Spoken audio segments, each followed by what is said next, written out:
Last time, Phil gave a first peek into Noma Projects mystery box and gave each ingredient a good old sniff and taste. Now, he's cooking up one dish per product.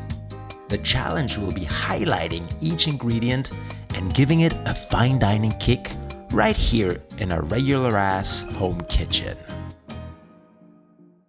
So we decided to make a really light, sweet and sour custard tart with a little bit of an Amazake glaze, with a burnt meringue.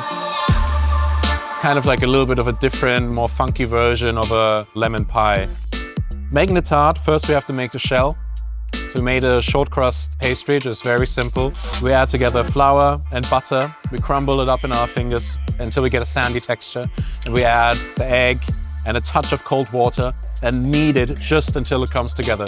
We let that rest, we move it to the fridge. Once it's rested, we can roll it out as thin as we possibly can without it breaking.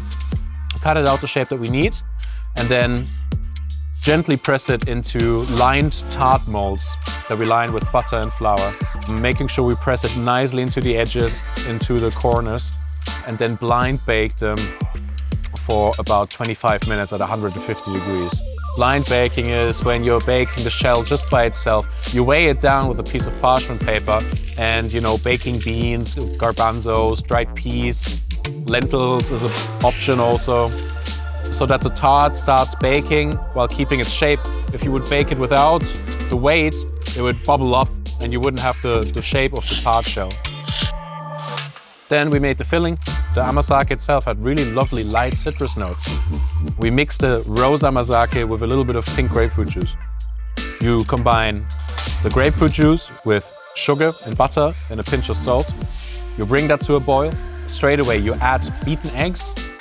While mixing, you bring that to a boil again. As soon as this custard comes together and it's mixed with the egg won't curdle because of the acidity and the sugar and the butter. And the very last moment, you add the Amazake, not to boil it, so that you keep the natural flavor of the Amazake. But as soon as that's mixed, you need to fill it into the tart shells and move them straight away into a fridge so that you'll get a nice clean finish. That will set for about 30 minutes in the fridge. Then we cooked a little glaze out of Amazake and just thickened that up with a little bit of kuzu. Then we went to make an Italian meringue. So it's basically egg whites with sugar syrup that you pour into the egg whites while beating them slowly, which gives you a very nice, shiny and fluffy meringue. When it was time to assemble the tarts, it's as simple as taking the tarts with the Amazake custard out, glazing them with the Amazake glaze, adding a nice quenelle of the Italian meringue, and then we heat a metal spatula, like a sort of branding iron, and once it reaches the right temperature, press it controlled onto the meringue to brulee that meringue. Have a nice sort of like smoky marshmallow flavor on the meringue. Goes really well with sort of like sweet floral notes. And then we just garnished it. Trying recipes for the first time, everything needs fine-tuning. In a restaurant, you never serve a dish blindly. You always make a couple of tests before you finalize it and let it out, free it, let it loose to the public, right? Here we went kind of blind, so we could have tweaked another couple of details on the recipe. The custard could have used a little bit more acidity. The ratio of egg to liquid could have been adjusted a little bit, but overall, went really well. Then with the jasmine Amazake, we made a little drink with jasmine tea infused sake.